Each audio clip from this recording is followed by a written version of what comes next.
제가 작년 6월쯤에 부터 당근 자판기님 수업을 시작했는데 그때 당시 통장 잔고가 제 기억으로는 500인가? 그랬던 걸로 기억하거든요. 그 1년 반 정도 만에 좀 안 되죠. 건물 사신 거예요?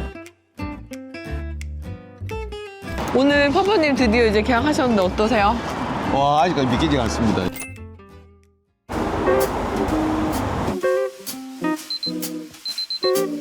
자기소개 한번 부탁드릴게요. 예, 저는 대거기 파파라고 그러고요. 대구에서 당근 자판기님 따라서 가게부터 시작해서 당근 테크트에 따라서 열심히 따라가고 있는 40대 가장입니다. 근데 대표님 없이 이렇게 혼자 여기 빌딩으로 와 있는데 여기 건물 계약하는 데 아닌가요, 보통? 예, 이게 건물 계약하는 곳인데 제가 오게 됐네요.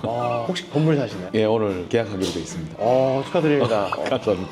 제가 알기로는 원래 부자가 아니셨고 대표님과 그쵸. 처음부터 함께 시작한 걸로 알고 있는데 맞습니다. 어디서부터 시작을 하셨었죠? 제가 작년 6월쯤에 가계부부터 당근 자판기님 수업을 시작했는데 그때만 해도 제가 월에 200도 못 모았죠. 그때 당시 통장 잔고가 제 기억으로는 500인가? 그랬던 걸로 기억하거든요. 그러면 통장 잔고가 500인데 근 1년 1년 반 정도 좀안 만에 되죠. 예. 건물을 사신 거예요? 네네. 통장 잔고 500에서 건물을 사신 거예요? 이게 가능한 일인가요? 일단 작년에 제가 가계부 쓰면서 작년 영상 찍은 적이 있지 싶은데 하반기에 그러니까 6월부터 시작해서 연말까지 가계부로 1억을 모았거든요. 그 다음부터는 이제 경매도 하고 외도민도 하고 에어비앤비도 하면서 돈을 많이 모았습니다. 가계부 하시면서 레드민을 같이 하신 거죠? 네네, 맞습니다. 혹시 직장인이신가요? 사업을 하나 하고 있죠. 1년 만에 1억이었는데 월별로는 한 어느 정도 쌓였던 것 같아요? 월별로 그러니까 대충 1,000만 원 넘게 쌓였죠. 혹시 결혼하셨나요? 네, 결혼해서 애가 있습니다.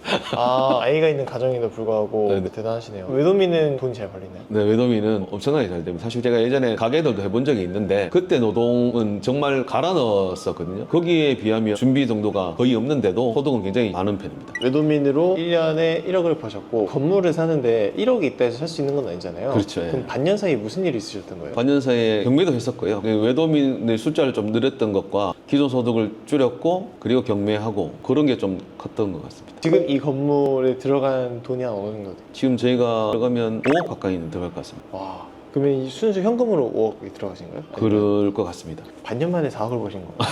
어떻게 가능했는지. 톡톡 좀 붙어버리니까 뭐 운이 또 좋았던 것들이 생겼던 것 같아요. 가격 처음 시작하실 때 목표가 뭐셨어요? 3년 뒤에 건물 사는 거예요. 그냥 절반을 주신 거네요? 정확하게 따지면 서울 건물 6년 뒤였습니다. 대구에서 다가구 사는 게 2년 뒤였으니까.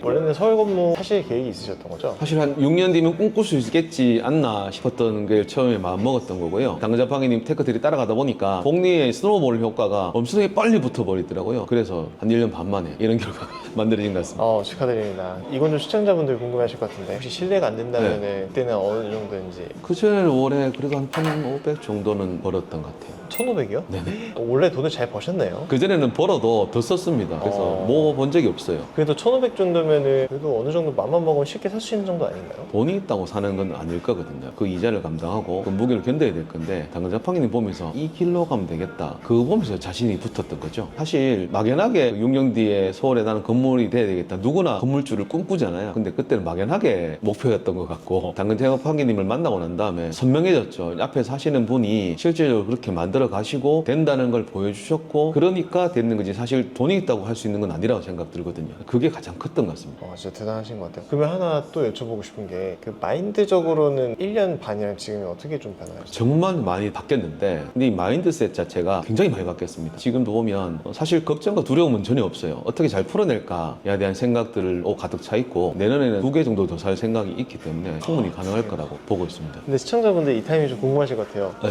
뭐 하는데 1,500을 다 쓴 거지?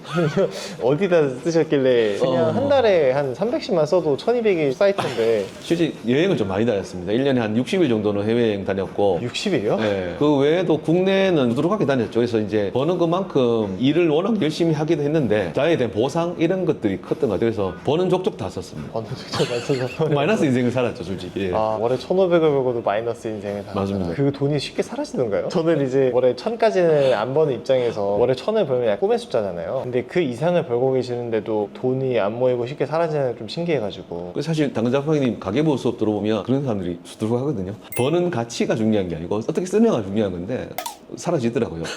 가계부 추천할만 하시니까? 저는 지금도 가계부 듣고 있거든요. 단 한 번도 어긴 적이 없이 버는 것보다는 정말 어떻게 쓰냐가 훨씬 중요하기 때문에 내가 200만 원 벌 때 100만 원 쓰면 1000만 원 벌면 900만 원 모을 수 있잖아요. 그럼 2000만 원 벌면 1900을 모을 수 있거든요. 그래서 쓰는 게 정말 중요하기 때문에 가장 기본은 가계부라고 저는 생각합니다. 이제 계약하러 가신 건가요? 그런 것 같은데요. 떨리네요. 인사 한번 해. 안녕하세요. 빌딩원 손밀부 대표입니다. 오늘 계약하시는 분 중에서는 1년 반 만에 통전동 5월 500에서 서울 건물주를 하시는데 이런 케이스가 좀 많이 있으신가요? 쉽지 않죠. 저도 장부 약간 비슷하거든요. 지금 550이요? 우선 이쪽으로 오시죠. 앉으니까 이제 막 심장이 둥둥둥 막 올라오고. 우선은 오늘 지분이 5대5로 해서 이야기 들으셨죠? 요 매물 저희 계약 썼는데 막 19억에 지금 광고 나가고 저희 거래된 가격이 뜨면 되게 다 놀랄 거예요. 말이 안 되는 가격이다. 그래서 19억인데 17억도 힘들다 그랬는데 네. 지금 15억 7천에 거래가액이 뜨기 때문에 감사합니다. 어쩌면 사람들이 다운 계약한 거 아니야? 뭐 이럴 수도 있어요. 그래서 저희가 지금 정상적인 계약을 하고 있기 때문에 네네. 그래서 기분을 누리셔도 될 것 같습니다. 덕분입니다. 감사합니다. 오셨어요? 네. 못 오신 줄 알았어요.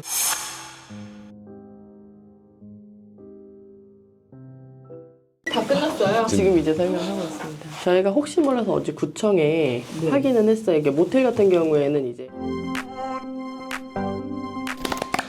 파파님 축하드립니다. 드디어 서울에 건물주가 되셨네요. 감사합니다. 저는 지금도 이해가 안 되는 게 40대 중반의 남성분이 네. 다른 것도 아니고 가계부 수업을 듣는다는 게 사실 평범하진 않아가지고 그렇죠. 네. 어쩌다가 40대 중반에 여자분들이 100명이고 남자분 1명이 수업에 들어오게 되셨는지. 정말 시작은 좀 우연찮게 시작을 했었는데요. 왠지 그때부터 끌림이 생겼어요. 뭔지는 모르겠어요. 근데 뭘 보고서 가계부 아신 거예요? 와, 진짜 기억도 잘 안 나는데 그 전에 매매사업작을 시작하실 때 그걸 잠깐 들었어요.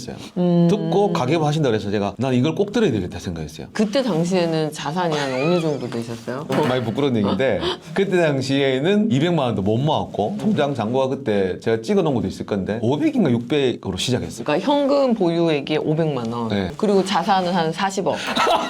어떻게 되신 거죠? 그때 자산 없었죠. 오. 그 전에는 좀 벌어도 한 120% 썼습니다. 오. 왜요? 내가 이 일을 너무 열심히 하니까 자기 보상이 필요하다 생각했고 소득은 사실 계속 올라갔으니까 언제까지는 더 벌 수 있을 거라 생각을 했었죠. 진짜로요? 그러면 두 분이 그 같이 120% 쓰시는데 이견이 없었어요? 시원하게 썼죠 저희는.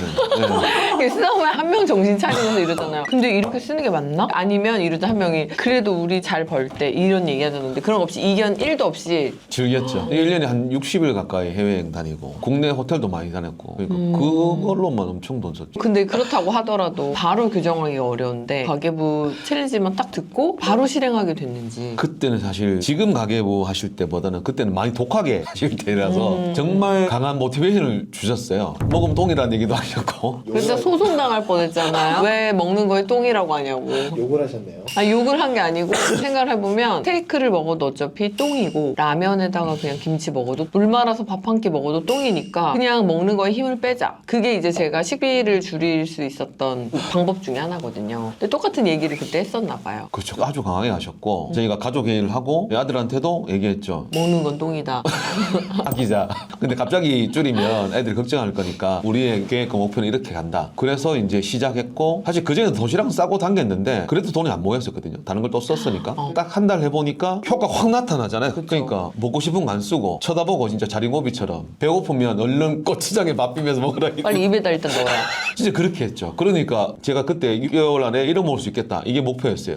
말도 안 되는 목표를 잡았는 거죠. 근데 사모님은 반대 안 하셨나요? 그때는 안 했습니다. 그때는 저희도 이제 방법을 찾아보자는 거에서 하면 되겠다 생각을 했고 모이기 시작하더라고요. 그래서 너무 놀랐죠. 네. 그래서 임대사업자 법인을 내는 거예요. 네, 그렇게 하면 돼요. 그렇게 해서 이제 어떻게 하냐면 제가 또 이제 번외 사이드 알려드리면 우리 손미부 대표님 힘드셨어요. 깎으시느라고 고생하셨어요. 16억까지 깎았고 16억에서 3천 한 번 더 깎은 거니까. 근데 한 번 더 해볼까? 2천만 더? 예, 거기는 안 될 것 같다고 하셔가지고. 그때 약간 손님.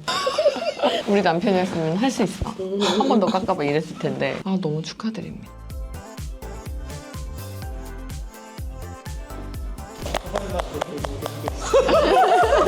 네, 감사합니다. 잘하셔가지고 이걸 또 키워가지고 두 번째 거 가야죠. 고생하셨습니다. 고생하셨습니다. 오늘 파파님 드디어 이제 계약하셨는데 어떠세요? 와, 아직까지 믿기지가 않습니다. 이제 오. 꿈만 같고 인생이 달라지는 것 같습니다. 도장을 딱 찍으실 때 느낌이 어떠셨어요? 하여튼 도장 찍을 때 인생이 바뀌는 시점이 이 시점이 아닌가 싶습니다. 걱정되지 않으세요? 걱정되지 않습니다. 사실 당근자팡이님 따라서 왔던 길이기 때문에 걱정은 전혀 안 되고 어떻게 잘 만들어갈까가 고민입니다. 올해 하나 하셨으니까 내년에 몇 개 건물 사실 생각이십니까? 내년엔 2개 살 생각. 두 개 우리가 3,500에서 2,500까지 만들어 보자 했거든요. 그래서 네네. 요걸로 또 빠르게 시드를 키워서 이제 내년에 두 번째, 세 번째 물건까지 가셨으면 좋겠습니다. 네, 잘 이제 만들어 밥 보겠습니다. 먹으러 갈까요? 알겠습니다. 갑시다.